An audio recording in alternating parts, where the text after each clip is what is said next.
네, 안녕하세요. 여러분들의 구독과 좋아요로 이 채널이 유지되고 있습니다. 네, 영상 속도는 1.5배를 추천드리고요. 항상 구독자님, 멤버십 회원님들에게 감사하다고 말씀을 드리면서 자, 이번 내용은 요즘에 청산이 좀 많이 되어가고 있죠. 특히나 알트코인 청산 비중이 상당히 높습니다.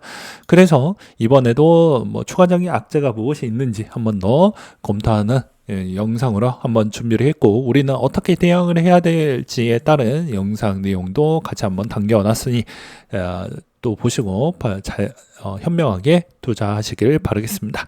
자, 시작을 해보도록 하겠습니다. 이번에 알트코인 청산 비중이 높은 이유는요, 최근 3개월 추이에서 커뮤니티에서 올라왔던 내용들이 알트코인들이 워낙 잘 나가니까 여기에서 선물에 이제 저배율로 한 3배에서 5배 정도 비율을 많이 땡겨가지고 수익을 많이 창출하셨던 분들이 워낙 많았습니다. 그거에 따른 이제 거의 천국으로 가셨고요. 그 다음으로 이제 또 볼 수 있는 게, 여기서 추가적인 알트코인들이 좀 많이 힘을 못 쓰고 있는 게, 1시간 부분으로도 이더리움 청산 비중이 조금 높다라는 걸 볼 수가 있습니다. 즉 여기에서도 연달아 알트코인들의 추가적인 청산 비중이 계속 좀 높아지고 있기는 하지만 이건 건강한 조정이라고 보는 게 맞겠죠. 왜 건강한 조정이냐라고 할까봐 객관적으로 보게 되면, 평균 3개월 추이를 보게 되면 안 오른 코인이 없습니다. 아무리 적게 올랐던 코인이 15%이고요. 평균이 한 못해도 40에서 50% 정도입니다. 이번 조정에 있는 구간적 추이가 많이 나왔다고 해도 많게는 20% 정도 조정이 나왔던 게 그 정도 수순이에요. 그리고 한번 조정이 나오게 되면 도미넌스에 따른 영향성이 저는 분명히 있다고 말씀을 드리기도 했습니다. 그러니 이 도미넌스 추이에 있었을 때도 어땠다고 했죠. 당연히 그만큼 많이 내려간 만큼 평균 7% 정도 언더가 나왔으면 반등도 세게 나오니까 좀 주의를 요한다라고도 말씀을 드리기도 했습니다. 그러면 당연히 이번 형태에서도 알트코인이 계속해서 그렇게 조정이 나올 것이냐에 따른 추가적인 내용도 한번 준비를 해보았는데요. 보게 되면 이제 아무래도 FMC에 이제 금리 인하 포인트를 2번 한다라고까지는 알고 있지만, 이제 그 2번은 언제 할 거냐가 중요하겠죠. 네, 이제 모건 스탠리는 3월과 6월에 2번 할 것 같다 라고 이야기를 해주고 있는 실정이고요. 그렇지 않을 경우에는 이제 전반기 후반기 한 번씩 하지 않을까라는 내용들이 많이 나와주고 있는 실정입니다. 근데 이제 이게 점도표도 매 분기마다 나오기 때문에 이 점을 좀 잘 보시기 바라겠습니다. 왜냐하면 아직까지도 금리 위치가 높기 때문에 분위기의 전환점은 여전히 금리에 있는 포인트를 좀 더 높게 보실 필요성이 있다고 저는 생각이 들고요. 그 다음 중요한 포인트는 셧다운에 따른 문제점인데, 셧다운에 따른 그런 감정적인 걱정거리는 그냥 집어치우는 게 맞습니다. 우리가 이때까지 셧다운 을 느끼면서 어땠습니까? 그냥 쇼예요, 쇼. 예, 쇼입니다. 어차피 합의점을 잘 찾고 갑니다. 물론 이제 한국은 합의점을 잘 못 찾고 계엄령까지 나오고 그렇게 나오긴 했지만, 결과론적으로 미국은 그렇게 어리석한 나라가 아니기 때문에 셧다운 부분이 나오면 어느 정도 좀 중지를 하고 가는 가능성은 좀 있다. 근데 이번에도 좀 조정이 나왔던 지수 눌림은 이제부터 지수를 잘 볼 필요성이 있는데, 나스닥이 이제 편입이 됐잖아요. 그러니까 나스닥의 변동폭주의가 워낙 커졌죠. 그러면 당연히 그만큼 비트코인도 매우 약해진다라고 볼 수가 있기 때문입니다. 그래서 이번 셧다운 기간이 이제 어느 정도가 걸릴 것이냐인데요. 의회 예상국이 가하고 5주 동안 셧다운 경쟁력 피해가 30억 달러가 나왔고, 셧다운을 해도 중요한 기능을 유지가 되니까 머스크 형은 괜찮다라고 발언을 하기도 했습니다. 그리고 셧다운 코앞에서 합의한 예산안에 트럼프 머스크는 반대한다라고 했는데요. 그 이유는 바이든 대통령이 이제 반도체법에 따른 보조금을 빨리 예산안을 처리를 해주고 있는 시점입니다. 그러니까 가뜩이나 한데 그 다음 트럼프 정권에서 써야 되는 예산이 매우 타이트해지다 보니까 아무래도 이제 트럼프나 머스크는 반대했다라고 볼 수가 있고, 반도체 보조금 부분에 따른 질타도 아낌없이 많이 폭언을 또 발언하기도 했습니다. 20일까지 처리하지 않으면요, 이튿날 자정시부터 셧다운이 발생을 하고요. 그 다음에 행정부 1기 때 최장 35일간 셧다운이 또 돼서 업무 마비가 됩니다. 근데 여기에서 이제 우리가 또 배울 점이 하나가 있죠. 트럼프 형은 바보가 아닙니다. 행정부 1기 때 최장 35일 동안 아무것도 하지 않고 시간을 보냈던 게 너무 아깝다고 하니까 저는 트럼프 형님이 왜 이렇게 반대를 하느냐 세부 내용을 좀 봤더니, 자, 이번에 셧다운이 되면 이 바이든 쪽의 정부에서 못했다라는 내용이 나오게 됩니다. 뭐니 해도 객관적으로 보더라도 모든 그 어떤 나라라도 국회의원은 국민을 대표해서 뽑았고, 그러면 당연히 그 국회 안에서 치고받고 싸우는 걸 국민이 개입을 시켜가지고 하시면 안 됩니다. 네.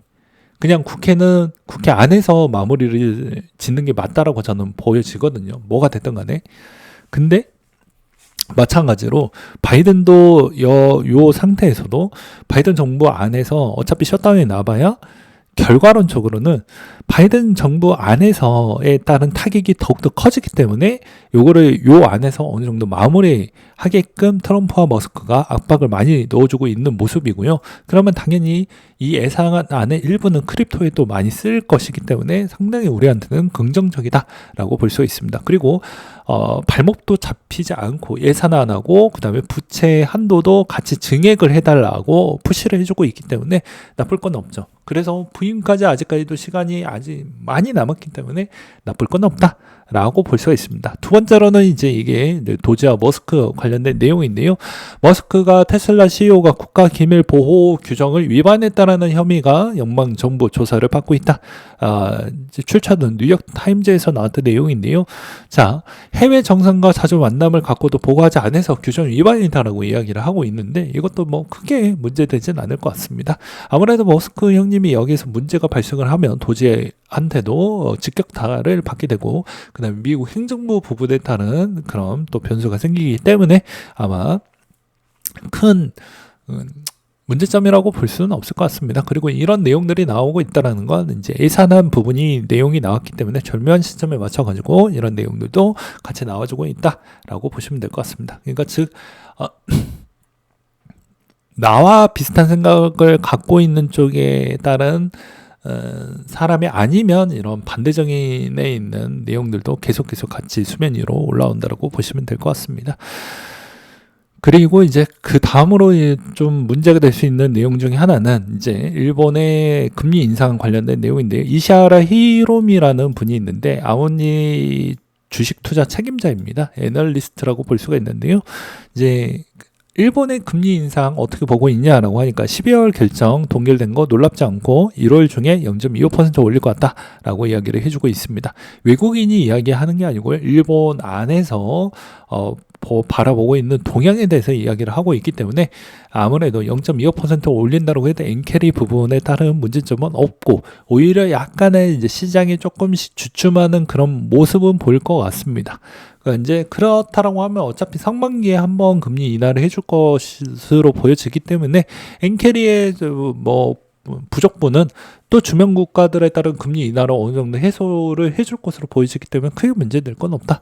그리고 이제 만약에 트럼프 형님이 비트코인에 관련된 과거 1기 때 부정적인 발언을 좀 많이 했잖아요.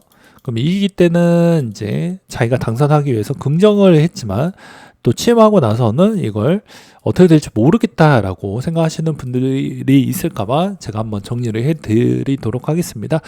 머스크 형님에 따른 도지와의 관계는 제가 뭐라고 했죠? 소송적 관계라고 이야기를 많이 했죠. 물론 이제 24년도 8월 달에 머스크의 소송 부분은 이제 투자자의 패소가 있었지만 커뮤니티 파워 풀이 워낙 강력하게 하다 보니까 도지가 지금 많이 올라와서 추가적인 소송은 걸지 않고 있는 실정입니다. 그렇지만 나중에 다시 한번 또 큰 하락이 나오게 되면 도지코인의 커뮤니티들은 또 소송을 준비를 할 것으로 저는 보여지고요. 그 다음으로 이제 두 번째로는 이걸로 우리가 알 수 있는 점은 머스크 형태를 보고 그리고 미국은 소송의 나라입니다. 즉 트럼프의 과거에 있었던 발언적 요소를 보게 되면 소송 부분을 피해갈 수가 없습니다. 취임 전에 이야기했던 비트코인의 발언 부분이 있었거든요. 비트코인 컨퍼런스 콜에서 그것도 2024년도 컨퍼런스 콜에서 나와가지고 비트코인의 전력 비축 자산 이야기를 하기도 했었고 했기 때문에 분명히 이건 논란의 여지가 있고 소송에 있을 만한 그런 여지를 남겨놨다라고 저는 보고 있습니다. 물론 이제 대통령은 취임되고 나서 소송 부분을 받을 수 없는 환경적 요인이 있지만 이제 대통령이 끝나고 나서에 따른 공약 이행률 부분도 이제 이행이기 때문에 꼭 의무가 없다라는 그런 내용도 있긴 하지만 지금에 있었던 이런 발언의 허세가 껴져 있는 건 아니다라는 걸 여기에서도 아실 수가 있습니다. 마찬가지로 이제 소송을 꼭 대통령한테 걸지 못한다고 하더라도 대통령 패밀리 쪽에서도 암호화폐 산업을 적극적으로 하고 있기 때문에 이쪽을 통해 가지고도 이제 소송을 걸 수가 있죠. 미국인들은 바보가 아니기 때문입니다. 그리고 행정부 산하 추이를 본다라고 해도 구성 요소를 보게 되면 정말 진심이다라는 걸 다시 한번 제가 보여드릴 수가 있을 것 같은데요. 그들은 거짓말을 하지 않고 있기 때문입니다. 한국 대통령과 한국에 있는 모든 정부에 있는 공약 이행률을 보게 되면 역대 최저인데 미국은 그래도 일관성이 있게끔 하고 있기 때문입니다. 그리고 되게 친화적인 인물을 가졌기 때문에 아무래도 만약에 이게 제대로 이행이 안 됐을 경우에는 대부분 소송전으로 갈 수 있는 가능성도 여전히 존재를 하고요. 그리고 진짜 실예시로 하나 더 설명을 드린다고 하면 얼마나 미국이 소송이 무서운 나라이냐. 자, 과거에 한 회사가 있었는데 자기의 있는 로고를 그 몸 심체 일부에다가 약간의 광고성으로 문신을 하게 되면 그거에 합당한 상금을 드리겠습니다라는 이벤트를 했는데 전화를 다시 걸어가지고 했는데 만우절입니다.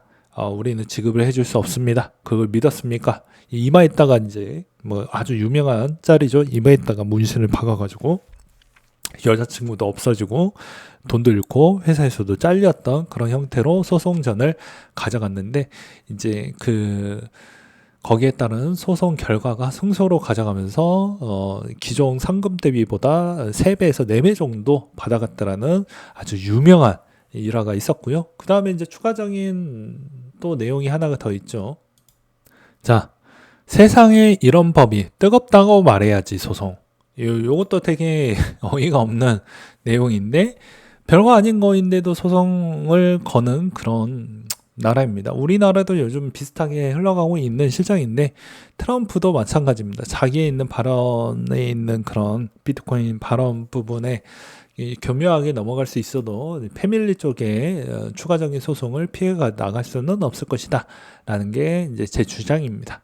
그래서 여러분들은 저도 저를 믿고 베팅하는 게 아니고요. 트럼프에 있는 그런 동향과 지금의 과정을 보았을 때 충분히 가능하다라는 걸 이제 설명드리고자 이렇게 한번 또 준비를 했고, 그 다음에 마지막으로 레버리지 ETF를 투자하고 계시는 분들이 요즘에 너무 많이 빠졌어요 할 때 뭐라고 했습니까? 지금이 매수할 때입니다. 아무리 많이 빠져도 결국엔 한 번쯤 40% 올 때 단기적으로 한번 터시면 됩니다. 네, 그런 건 어렵지 않잖아요. MSTR도 좀 조정이 많이 나왔죠. 오히려 이번에 좀 많이 빠지기도 했습니다. 20% 빠졌으니까 2배니까 40% 빠졌겠죠. 그만큼 이렇게 조정이 나왔을 때 또 무섭다고 또 못 사면 아무것도 못 하겠죠. 이더유도 마찬가지입니다. 이렇게 조정이 많이 나왔을 때 사는 게 맞는 것입니다. 그럴 때마다 항상 좋은 결과물이 나왔다라고 볼 수가 있기 때문입니다. 그리고 이때도 마찬가지로 12월 11일 날 때도 26% 빠졌는데 결국에 말아 올려서 10% 마감을 했으면 최저점에 샀으면 단기적으로도 또 수익성을 가져갈 수가 있겠죠. 그러니까 이거는 내가 어떻게 운영을 하느냐에 따라서 결과물은 달라진다 라고 볼 수가 있습니다. 그리고 연말 시즌이기 때문에 수익을 한번 손익통산을 한 번쯤은 꼭 하고 넘어가셔야 됩니다. 그렇지 않았을 경우에는 엄청난 타격도 클 수가 있기 때문이죠. 네, 오늘 내용 여기까지 준비를 했고요. 이상으로 마치도록 하겠습니다.